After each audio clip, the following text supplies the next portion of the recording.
देवेंद्र फडणवीसांचं एकंदरीत पाताळयंत्री त्यांचा स्वभाव आणि मनुवाद्यांना धार्जिनं असणारी त्यांची जी भूमिका आहे आणि थेट रेशीम बागेतून ते तयार झालेले असल्यामुळे ही शिक्षण व्यवस्था पूर्ण बदलण्याकरता आणि केसानी गळा कापण्याचं कौशल्य त्यांच्याजवळ असल्यामुळे ते या पदावर जातील ही जी शक्यता वर्तवली जाते ती काही चुकीची नाही. त्यामुळे त्यांच्यावरचा संशय हा स्पष्ट सांगतो की नरेंद्र हे एप्स्टीन फाईलमधील बिलंदर आहे.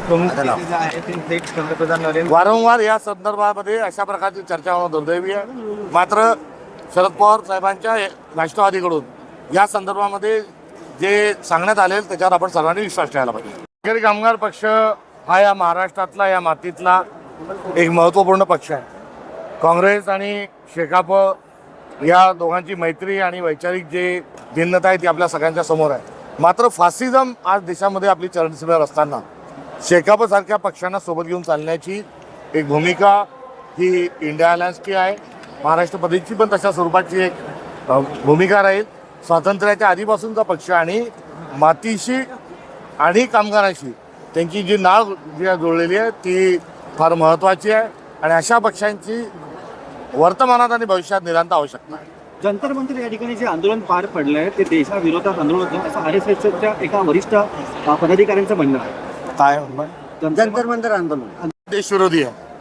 त्यामुळे देशासाठी जे जे काम करतात त्यांना ते विरोधक वाटतात. सर, अगदी सामन्यात आज आक्रलेख असा देखील आलाय केंद्रात ज्याचे शिक्षण मंत्री पद देवेंद्र फडणवीस यांना दिलं जाणार आहे आणि त्या संदर्भात पंतप्रधान यांनी देखील चर्चा केली असं सामन्यात लिहिलं.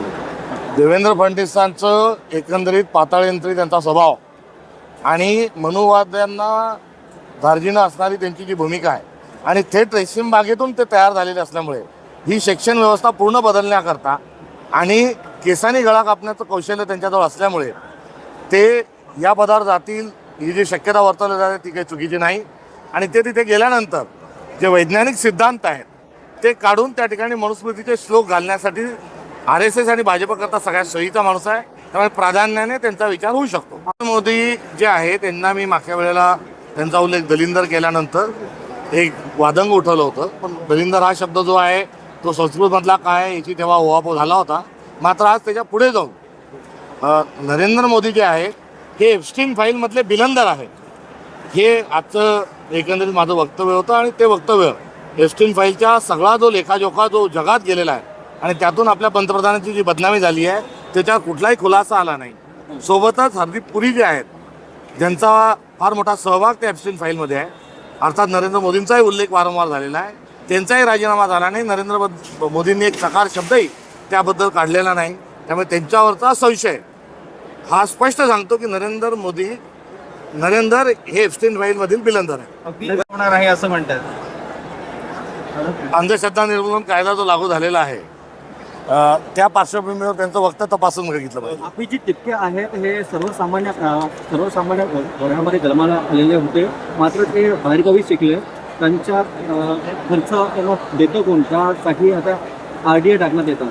नाही, कोणी सरकारच्या विरोधात कोणी बोललं की त्याचं चारित्र्य हनन करणं त्याच्यावर आर्थिक स्वरूपाचे आरोप करणं खोटे आरोप करणं हा भारतीय जनता पक्षाचा हा हातखंडा त्याच्यात आहे आणि ती त्याची मोठं संप्रेम आहे. नवी मुंबईला भेटलेले आहेत महायुतीमधले नेते आघाडीमध्ये त्यामुळे महायुतीत आता पुन्हा एकदा नाराजी ती नाराजी महायुतीमध्ये ही परमनंट आहे आणि गँग ऑफ ट्रिपल इंजिन सरकार आहे. टोळी युद्ध त्यांचं सुरूच असतं. अगदी केंद्रात देवेंद्र फडणवीस जातील आणि राज्यात हे आवडते मुख्यमंत्री होतील असं देखील सामन्यात म्हणजे त्यांचे आवडते मुख्यमंत्री होतील असं सामन्यात लिहिलं. या देशामध्ये नरेंद्र मोदींना हटवून अमित शहाना पंतप्रधान व्हायचं आहे आणि ते करण्याकरता ते स्वतःचा पक्ष नव्हे तर पक्ष फोडून खासदार फोडून ते जे मित्रपक्ष आहेत त्या मित्रपक्षांना ते मजबूत करत आहेत.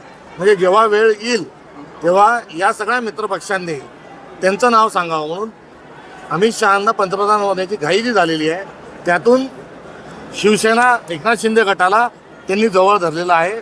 हे राजकीय एकंदरीत विश्लेषण सत्य आहे. आहे. महायुतीमध्ये तिढा पाहायला मिळतो. एकनाथ शिंदे यांनी एक क्लस्टर योजना आणली होती. मात्र आता गणेश मी आपल्याला सांगितल्यानुसार कोण बनेगा मुख्यमंत्री ही एक स्पर्धा महायुतीच्या अंतर्गत चालू आहे आणि त्याला भरीसभर गँग ऑफ ट्रिपल इंजिन सरकार आहे. त्यामुळे तिन्ही पक्ष आपसात भांडत राहतात आणि लवकरच त्यांचं जे टोळी युद्ध आहे हे आपल्या शिगेवर जाईल आता नागरिकांनी त्याचा एन्काउंटर करायचं ठरवलेलं आहे, त्यामुळे जास्ती काळ हे नाटक चालणार नाही. अगदी नाना पटोले यांची देखील एक व्यक्ती जी आहे ती पाय धुताना पाहायला मिळत आहे. यामुळे देखील नाराजी व्यक्त केली जात आहे. मला त्याची कल्पना. अगदी धनंजय मुंडे असं म्हणतात की येणारा काळ आपला आहे आणि आपण फिट राहायला हवं असं देखील म्हणतात.